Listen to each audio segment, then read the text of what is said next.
The removal of the Ethics Committee is not in FIFA's best interest. It's against good governance. And it's a setback for the fight against corruption. The governing body of world football doesn't exactly have the best reputation for being accountable and transparent. So you can imagine the shock when FIFA announced it was removing the people running its ethics committee.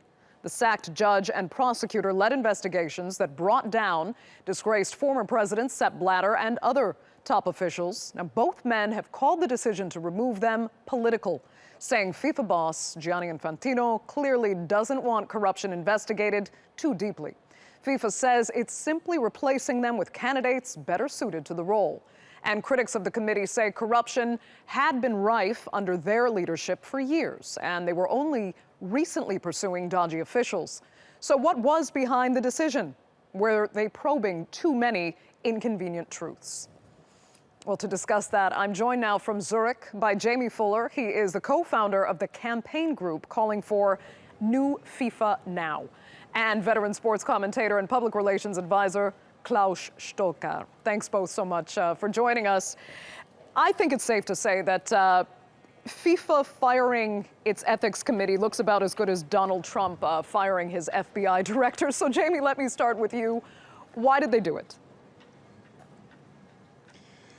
Look, as you said in your introduction there, Andrea, transparency and accountability aren't exactly very high on the top of the list of priorities for Mr. Infantino, or what he would have us believe is a new reformed FIFA.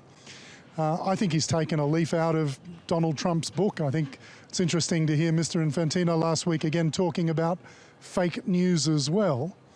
So the only conclusion that we can draw is that he's done it because he wants to stifle ethics investigations and he wants to stifle the reform of FIFA. I can't draw any other conclusion.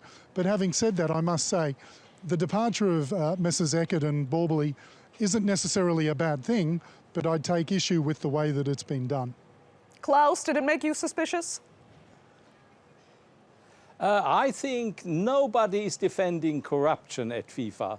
But I can tell you that I'm very, very lucky that Infantino was able to kill that monster. FIFA had become hostage of that ethics group, especially of Mr. Borbely and Mr. Eckert. And Sepp Blatter, I'm sorry to say this, my old client, was not able to do this. So Infantino did what Blatter missed. And it's better for FIFA and it's better for football.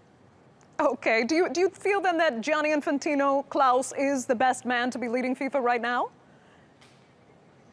At this moment, Gianni Infantino is the best man, and he is trusted by all the teams, and he has to prepare the games in Moscow. He has to prepare many other things, so he doesn't need that pain in the neck of a second government, which is called Ethics Committee. Now I hope and I think that this Ethics Committee knows what it has to do. It's not a second government of FIFA. It's an ethics committee which cares for ethics and not for the whole government. Jamie, I'll let you jump in. Yeah, I think I'd take issue with a couple of things that Klaus has said there.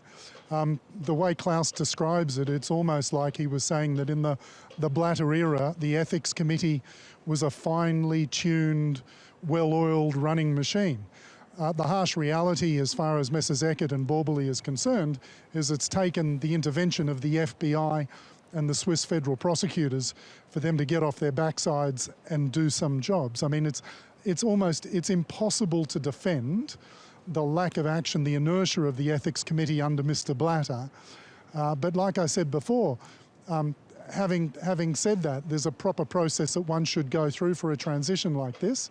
Mr. Infantino has disregarded that completely.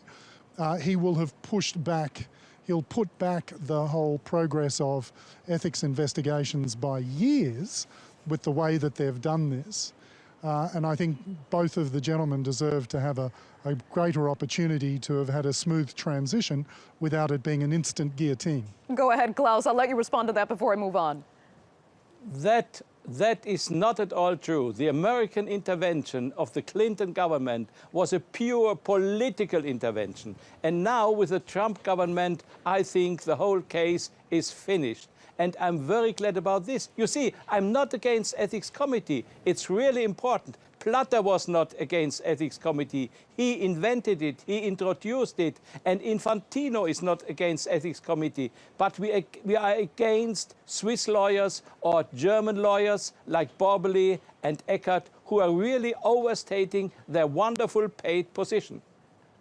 Jamie, let me ask you then, if it's not Gianni... Or go ahead. Andrea, yeah, sorry, look, Andrea, I think no one could argue that the ethics committee was effective under Mr. Blatter. And what Mr. Blatter had was an ethics committee that basically did his bidding. And so where he wanted things looked at, they were looked at, and where he didn't, they didn't. The ethics committee wasn't independent.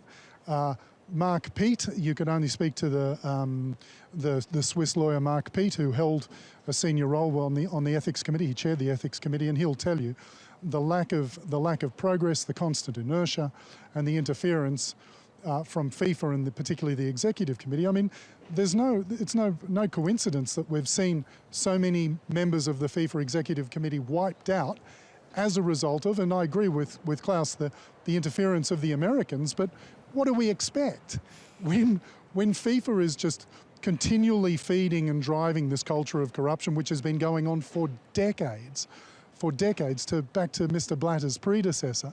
I mean, what do you expect? So whilst it's not the perfect outcome to have the Americans step in the way they did it, frankly, thank God they did. At least somebody was trying to do something and make some change happen.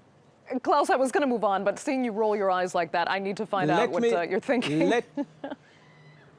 Yes, let me be precise. Mark Peet, the professor from Basel, was really a big disgrace for the whole of FIFA. He was the man who consulted Sepp Blatter to start with the ethics committee.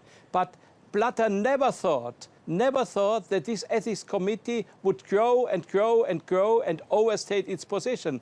And so that's why everybody in global football has to be happy what's done now. We need a realistic ethics committee, an ethics committee which is fit to control and which is fit to act, but not a killer inside the FIFA organization. I think that's not possible, and I'm glad that Infantino killed it. Okay, if we can, and evidently an ethics committee that's not independent either, which is where I think Klaus and I have a big disagreement. Independence means responsibility, and the responsibility was not given by the old government of the ethics committee. Okay, if we can, I'd like to move on and talk. I'm sorry, Klaus. I think independence means. Okay, sorry, Andrea. I'll be quiet. I'll shut up. No, don't worry. I just wish we had more time because I want to get a couple minutes in for something, Jamie, that you've written pretty extensively about. And it's not just about what goes on inside FIFA, the accountability, the transparency. It's the chain of command that trickles right down to the people building FIFA facilities. Right now in Qatar for the 2022 World Cup, Jamie, you've written a lot about the proof that we've seen of, at best, exploited labor, at worst, forced, some even call it slave labor. What is FIFA doing now? Because it would be, to their credit, if we would see them address these issues, but Jamie, you said they haven't addressed it at all, to make FIFA and sponsors accountable for the exploitation of labor going into the Qatar World Cup in 2022. Yeah, Andrea, FIFA engaged in purely an episode of spin. They're just interested in trying to control the narrative. And the upsetting thing is that what they've been able to do, or what they're trying to do, is to define World Cup infrastructure solely as stadia. Now, Qatar is a country of 2.3 million people, of which 350,000 only are Qatari nationals. That means that there are 1.95 million foreigners there. The vast majority of those are migrant labourers. And when we're talking about the World Cup in Qatar, we're talking about them, in some cases, building whole cities. So I think it's a reasonable claim to state that all construction infrastructure that's being prepared is done under the name of the World Cup. Without the World Cup, there would be considerably fewer people and considerably fewer infrastructure jobs. Now, I've been there and I've seen and I've filmed with hidden cameras the most appalling living conditions that you could possibly imagine. And this is slavery in anyone's language that's constructing what's going on. And to think that we've got the absolute jewel in the crown of world sport, the World Cup being built on the back of slavery, is disgusting and it's unacceptable. And unfortunately, Mr. Infantino is doing very little about it. And Klaus, I assume you think the finger should not be pointed at FIFA for this. The case is totally different.